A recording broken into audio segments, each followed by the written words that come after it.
There are habits that destroy you loudly. Smoking, drinking, anger. But the most dangerous habit? It doesn't look dangerous. It feels normal, even comfortable. Ryan thought he had time. Tomorrow, he said, every day. Until one day, there were no tomorrows left for his dreams, and he never saw it coming. Ryan was 26 years old. He had a dream. He wanted to be a filmmaker. Not Hollywood big, just his stories on screen.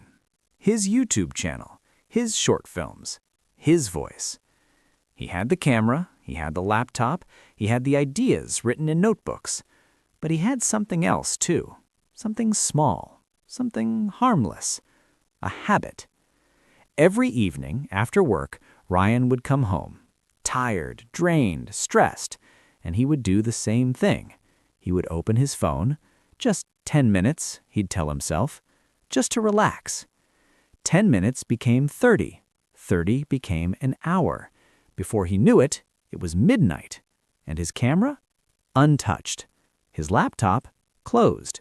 His dreams? Waiting.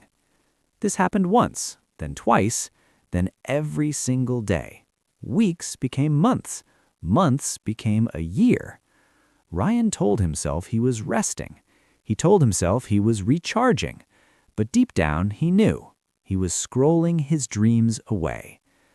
One evening, Ryan's younger sister, Sarah, came to visit. She was 22, full of energy, full of fire. She sat on his couch and looked around. "Ryan, where's your camera? I thought you were making films." Ryan forced a smile. "I've been busy. Work's been crazy." Sarah didn't smile back. "Ryan, I've heard that excuse for 2 years now." She picked up his phone from the table. This is what's been keeping you busy." Ryan felt a sting in his chest, but he didn't say anything. Sarah stood up. "You know what's scary? You're not failing loudly. You're failing in silence, and no one will even notice until it's too late."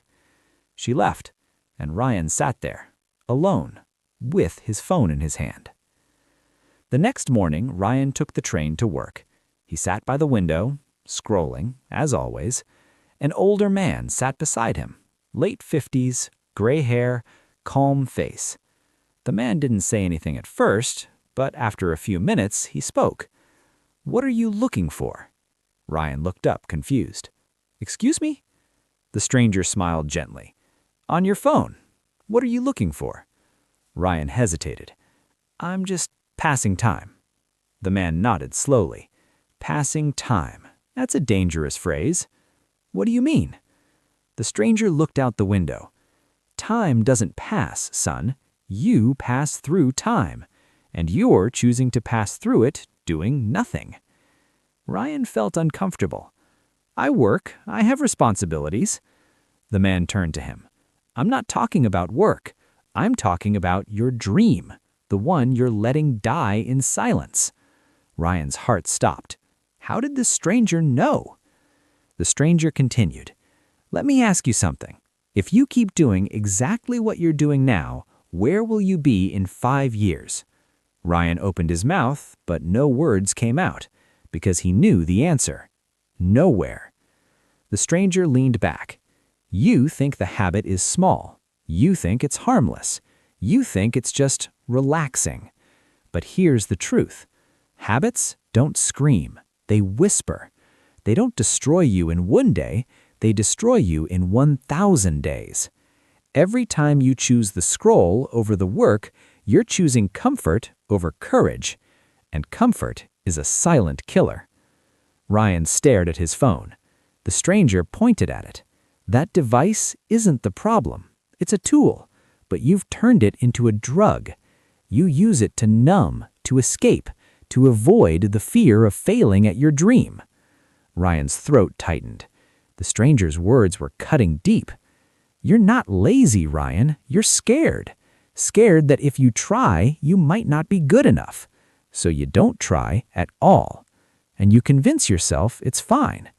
But it's not fine." Ryan looked down. "So what do I do?" The stranger smiled. "You already know." The train stopped. The stranger stood up. Before leaving, he turned back. "Ryan, let me tell you something my father told me when I was your age. He said, 'Son, life is made of two types of days. Days where you move toward your dream and days where you move away from it. There is no neutral. Every single day you're either building or breaking. And silent habits, they're the ones that break you without you even knowing.'" The stranger walked toward the door. Then he stopped. "Your sister was right. You're failing in silence. But here's the good news. You can also win in silence." He left, and Ryan sat there, staring at his phone. For the first time in years, he felt something. Not motivation, not inspiration. Clarity. That evening, Ryan came home. He didn't open his phone, he opened his laptop. His hands were shaking, not from excitement, from fear. What if I'm not good enough? The voice was loud, but for the first time, Ryan didn't obey it. He opened his editing software. He started working on a short film he had written a year ago. The first 10 minutes were painful. Everything felt clunky, slow, hard. But he didn't stop. Day after day, week after week, he replaced the habit. Instead of scrolling for an hour, he edited for an hour. Instead of numbing, he created. The voice came back. "This won't work. You're wasting your time." But Ryan kept going, not because he believed in himself, but because he refused to fail in silence anymore. 3 months later, Ryan uploaded his first short film. It wasn't perfect, but it was done.